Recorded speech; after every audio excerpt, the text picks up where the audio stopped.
ओम शांति। प्यारे मीठे सदगुरु के आज सतगुरुवार के दिन हम 5 जनवरी 2023 के महावाक्य सुनते हैं। मीठे बच्चे, भक्तों पर जब भीड़ पड़ी है, विपदा आई है, तब बाबा आए हैं ज्ञान से गति सद्गति करने के लिए। प्रश्न है, विक्रमाजित कौन बनते हैं? विक्रमाजित बनने वालों की निशानी क्या होगी? उत्तर है, विक्रमाजित वही बनते हैं जो कर्म विकर्म अकर्म की गति को जान श्रेष्ठ कर्म करते हैं। विक्रमाजित बनने वाले कभी भी कर्म कुटते नहीं, उनके कर्म विकर्म नहीं बनते हैं।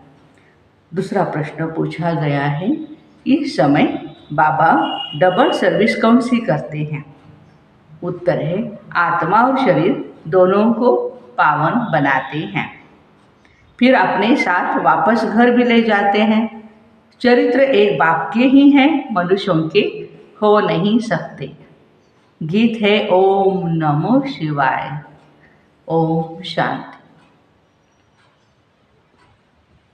ये गीत बच्चों ने सुना। जो भी भक्ति मार्ग वाले हैं वे ऐसे गीत गाते हैं। घोर अंधियारे से उजियारा चाहते हैं और दुख से छूटने की पुकार करते रहते हैं।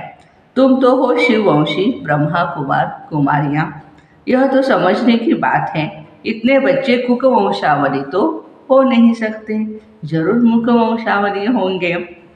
श्री कृष्ण को इतनी रानियाँ अथवा बच्चे नहीं थे। गीता का भगवान तो राजयोग सिखलाते हैं, तो जरूर मुख वंशावली होंगे। प्रजापिता अक्षर भी नामी ग्रामी है ना, इनके मुख से बाबा आकर ब्राह्मण धर्म रचते हैं। प्रजापिता नाम बाप का शोभता है। अब तुम प्रैक्टिकल में उस बाप के ही तुम बने हो। वो तो कह देते हैं श्री कृष्ण ही भगवान है। शिव भी भगवान ही था। रुद्र भगवान के बदले श्री कृष्ण का नाम डाल दिया है। कहते भी है शंकर और पार्वती। रुद्र पार्वती नहीं कहते हैं, शिव शंकर महादेव कहते हैं ना। भारत में वास्तव में सच्चे सच्चे भक्त वह है जो पूज्य थे, वही अब पुजारी बने हैं। उनमें भी नंबरवार है। तुम्हारे में भी नंबरवार है। तुम हो ब्राह्मण, वह है शूद्र। देवता धर्म वाले बहुत दुखी होते हैं, क्योंकि उन्होंने बहुत सुख भी देखे हैं ना।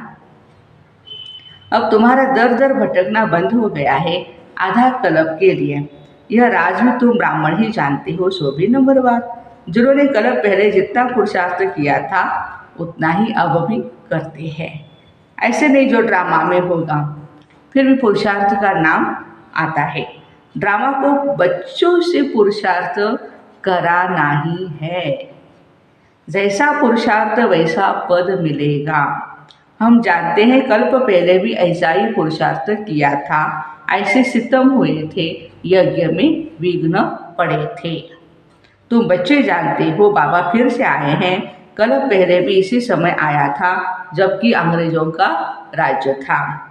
जिन्हों से कांग्रेस ने राज्य लिया, फिर पाकिस्तान हुआ।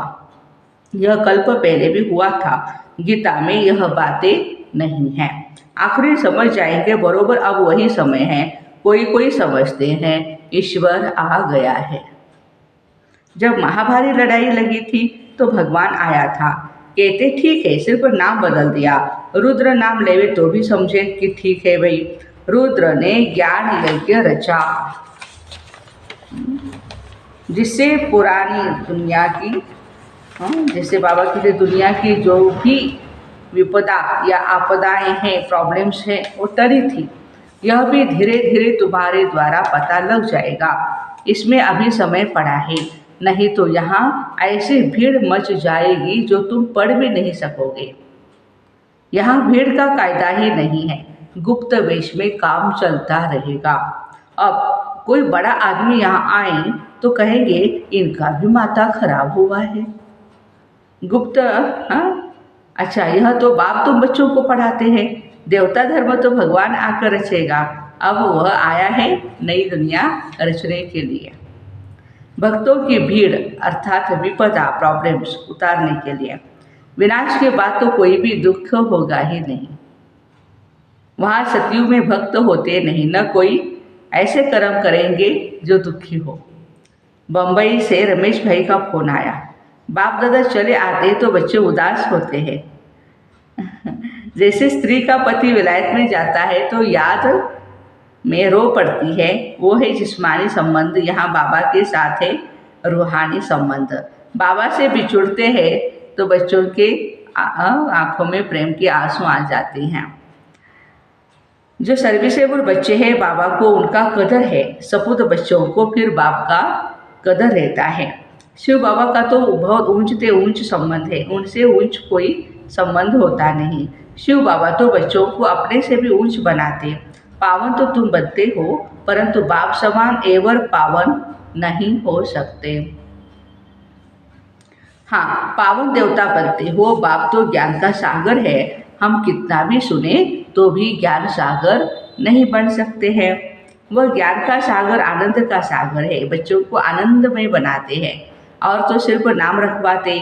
इस समय दुनिया में भक्त माला बड़ी लंबी चौड़ी है। तुम्हारी है 16,108 की माला, भक्त तो करोड़ों है। यहाँ भक्ति की बात नहीं, ज्ञान से ही सद्गति होती है।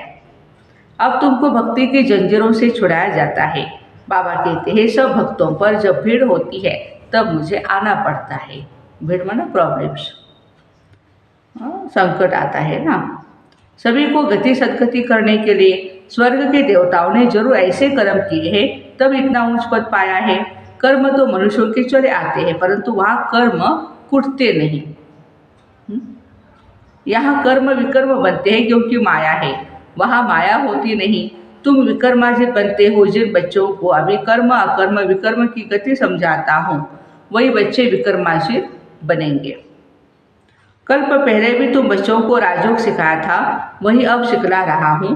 कांग्रेसियों ने फिरंगियों को निकाल राजाओं से राजाई छीन दी और राजा नाम ही गुम कर दिया। 5,000 वर्ष पहले भारत राजस्थान था। 5,000 वर्ष पहले भारत क्या था? दैवी राजस्थान था। लक्ष्मी नारायण का राज्य था, देवताओं का राज्य था तो परिस्थान था। जरूर उन्हों को भगवान ने राजयोग सिखाया है, तब उन्हों का नाम भगवती भगवान पड़ा है। परंतु अभी अपने में ज्ञान है तो हम भगवान भगवती नहीं कह सकते, नहीं तो यथा राजा रानी तथा प्रजा। भगवान भगवती होने चाहिए, परंतु ऐसे हो नहीं सकता है। लक्ष्मी नारायण का नाम भी प्रजा में कोई अपने ऊपर नहीं रख सकते हैं। देखो, लॉ नहीं है। विलायत में भी राजा का नाम कोई अपने ऊपर नहीं रखेंगे, उनकी बहुत इज्जत करते हैं। तो बच्चे समझते 5,000 वर्ष पहले बाबा आए थे, अब भी बाबा आए हैं दैवी राजस्थान स्थापन करने के लिए। शिव बाबा का आना भी अब हुआ है, वह है पांडवों का पति, न कि श्री कृष्ण। बाप पंडा बनकर आया है वापस ले जाने के लिए और नई सतयुगी दुनिया रचने के लिए। तो जरूर ब्रह्मा द्वारा ही ब्राह्मण रचेंगे। मुख्य गीता को ही खंडन कर दिया है। अब बाबा समझाते मैं श्री कृष्ण नहीं हूँ, मुझे रुद्र व सोमनाथ कह सकते हैं। तुमको ज्ञान सोमरस पिला रहा हूँ, बाकी लड़ाई आदि की बात नहीं। तुमको योग बल से ही राजाई का माखन मिलता है। श्री कृष्ण को माखन जरूर मिलता है। यह है श्री कृष्ण के अंतिम जन्म की आत्मा। हमारे ब्रह्मा बाबा कौन है? श्री कृष्ण के अंतिम जन्म की आत्मा है, श्री कृष्ण की आत्मा है। इनको ब्रह्मा सरस्वती को भी बाबा ऐसे कर्म सिखला रहे हैं जो भविष्य में लक्ष्मी नारायण बन जाते हैं। यह लक्ष्मी नारायण ही छोटेपन में राधे कृष्ण थे ना, इसलिए लक्ष्मी नारायण के साथ राधे कृष्ण का भी चित्र दिया है। बाकी इनकी कोई बड़ाई नहीं है। चरित्र है एक गीता के भगवान का, वह शिव बाबा बच्चों को भिन्न भिन्न साक्षात्कार कराते हैं। बाकी मनुष्य के कोई चरित्र नहीं। क्राइस्ट आदि ने भी आकर धर्म स्थापन किया, सो तो सभी को अपना पाठ बजाना ही है। इसमें चरित्र की कोई बात ही नहीं। वह कोई को गति दे न सके। अब बेहद का बाप कहते हैं मैं तुम बच्चों की डबल सर्विस करने आया हूँ। जिससे तुम्हारी आत्मा और शरीर दोनों ही पवित्र हो जाएंगे। सभी को वापस घर मुक्तिधाम में ले जाता हूँ, फिर वहाँ से अपना अपना पार्ट बजाने आएंगे। कितना अच्छी रीति बच्चों को समझाते हैं। इन लक्ष्मी नारायण के चित्र पर समझाना बड़ा ही सहज है। त्रिमूर्ति और शिव बाबा का चित्र भी है। कोई कहते हैं त्रिमूर्ति न हो, जैसे कोई कहते हैं श्री कृष्ण के चित्र में 84 जन्मों की कहानी न हो। लेकिन हम तो सिद्ध कर बतलाते हैं, जरूर पहले नंबर वाले श्री कृष्ण को सबसे जास्ती जन्म लेना पड़ता है। नई नई पॉइंट्स तो रोज आती है, परंतु धारणा भी होनी चाहिए। सबसे सहज है लक्ष्मी नारायण के चित्र पर समझाना।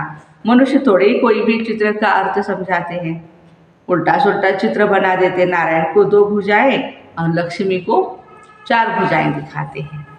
सतयुग में इतनी भुजाएं होती ही नहीं। सूक्ष्म अवतार में ही निराकारी आत्माएं हैं, फिर यह 8-10 भुजा वाले कहाँ के रहने वाले हैं? अच्छा, मनुष्य सृष्टि में रहने वाले पहले ये है श्री लक्ष्मी श्री नारायण 2 भुजा वाली, परंतु उनको 4 भुजाएं दी। नारायण को सांवरा दिखा दिया है भक्ति मार्ग में, और श्री लक्ष्मी जी को गोरा दिखा दिया है। उनके जो बच्चे होंगे वह कैसे और कितनी भुजाएं वाले होंगे? बाबा चिंतन के लिए पॉइंट दे रहे हैं। सावरे होंगे नारायण और लक्ष्मी गोरी, तो बच्चे भी ऐसे होंगे ना। बाबा कहते नहीं, दोनों ही गोरे हैं और 2 ही भुजा वाले हैं।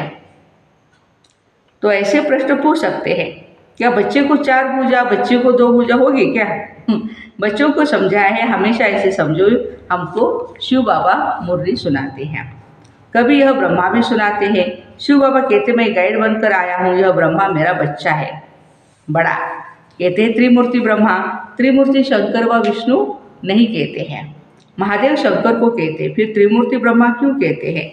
इसने प्रजा रची है, तो यह उनकी बना शिव बाबा की वन्नी हो गई।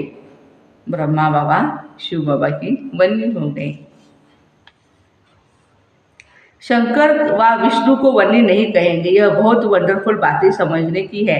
यहाँ सिर्फ बाप और वर्षे को याद करना है, बस इसमें ही मेहनत है। अभी तुम कितने समझदार बने हो। बेहद के बाप द्वारा तुम बेहद के मालिक बनते हो। यह धरती, यह आसमान भी बाबा कहते हैं सब तुम्हारा हो जाएगा, ब्रह्मांड भी तुम्हारा हो जाएगा। अलमाइटी अथॉरिटी राज्य होगा। जो भविष्यवाणियाँ हैं बाबा कर रहे हैं, 1 गवर्नमेंट 1 लैंग्वेज। जब सूर्यवंशी गवर्नमेंट थी तो चंद्रवंशी नहीं थे, फिर चंद्रवंशी होते हैं तो सूर्यवंशी नहीं होते, वो पास्ट हो गया, ड्रामा पलट गया। ये बड़ी वंडरफुल बातें हैं। बच्चों को कितना खुशी का पारा चढ़ना चाहिए। बेहद के बाप से हम बेहद का वर्षा जरूर लेंगे। उस पति को कितना याद करते हैं, यह बेहद की बादशाही देने वाला है। ऐसे पतियों के पति को कितना प्यार से याद करना चाहिए। कितनी भारी प्राप्ति होती है। वहाँ तुम कोई से कभी भी भीख नहीं मांगते हो सतयुग में। वहाँ गरीब होते नहीं। बेहद का बाप भारत की झोली भर देते हैं। लक्ष्मी नारायण के राज्य को गोल्डन एज कहा जाता है, अब है आयरन एज। फर्क देखो कितना है। बाबा कहते हैं मैं बच्चों को राजयोग सिखला रहा हूँ। तुम देवी देवता थे, फिर क्षत्रिय वैश्य शूद्र बने, अब फिर से ब्राह्मण बने हो, फिर से देवता बनेंगे। इस 84 के चक्र को तुम याद करो। चित्रों पर समझाना बड़ा सहज है। जब देवी देवताओं का राज्य था तो और कोई राज्य नहीं था, एक ही राज्य था, बहुत थोड़े थे। उसको कहा जाता है स्वर्ग। वहाँ पवित्रता थी, सुख शांति थी। पुनर्जन्म लेते लेते नीचे आए हैं। 84 जन्म भी इन्होंने लिए हैं। यही तमो प्रधान बन जाते हैं लक्ष्मी नारायण। फिर उन्होंने ही सतो प्रधान होना है। सतो प्रधान कैसे बने जरूर सिखलाने वाला चाहिए, सिवाय बाप के कोई सिखला न सके। तुम बच्चे जानते हो शिव बाबा इनके बहुत जन्मों के अंत में इनमें प्रवेश करते हैं। कितना साफ करके समझाते, क्लियर कर। अच्छा, मीठे मीठे सिक्के दे बच्चों प्रति माता पिता बाप दादा का याद प्यार और गुड मॉर्निंग। रूहानी बाप की रूहानी बच्चों को नमस्ते। हम रूहानी बच्चों की रूहानी माता पिता बाप दादा को याद प्यार गुड मॉर्निंग और नमस्ते। वाह बाबा वाह, शुक्रिया बाबा शुक्रिया। धारणा के लिए मुख्य सार, पहली पॉइंट, एक बाप से ही सर्व रूहानी संबंध रखने हैं। सर्विसेबल बच्चों का कदर रखना है। आप समान बनाने की सेवा करनी है। सेकंड पॉइंट, बेहद बाप द्वारा हमें बेहद विश्व का राज्य भाग्य मिल रहा है। धरती आसमान सब पर हमारा अधिकार होगा। इस नशे और खुशी में रहना है। बाबा और वर्षे को याद करना है। आज का वरदान है, बालक और मालिकपन के बैलेंस से पुरुषार्थ और सेवा में सदा सफलता मूर्त भव। बालक और मालिकपन के बैलेंस से पुरुषार्थ और सेवा में सदा सफलता मूर्त भव। सदा ये नशा रखो कि बेहद बाप बेहद वर्षे का बालक सो मालिक हूँ, लेकिन जब कोई राय देनी है, प्लान सोचना है, कार्य करना है तो मालिक होकर के करो। और जब मेजॉरिटी द्वारा निमित्त बनी हुई आत्माओं द्वारा कोई भी बात फाइनल हो जाती है, उस समय बालक बन जाओ। किस समय राय बहादुर बनना है और किस समय राय मानने वाला बनना है, ये तरीका सीख लो तो पुरुषार्थ और सेवा दोनों में सफल रहेंगे। स्लोगन है, निमित्त और निर्माणचित बनने के लिए मन और बुद्धि को प्रभु अर्पण कर दो। निमित्त और निर्माणचित बनने के लिए मन और बुद्धि को प्रभु अर्पण कर दो। तो ऐसे बालक और मालिकपन के बैलेंस से पुरुषार्थ और सेवा में सदा सफलता मूर्त। भाई बहनों को ओम शांति। Have a nice day. मीठे बाबा को भोग लगाएंगे, भोग स्वीकार करेंगे। नए साल का ये पहला गुरुवार है, तो हम सभी सदगुरु को भोग लगाएंगे। ओम शांति।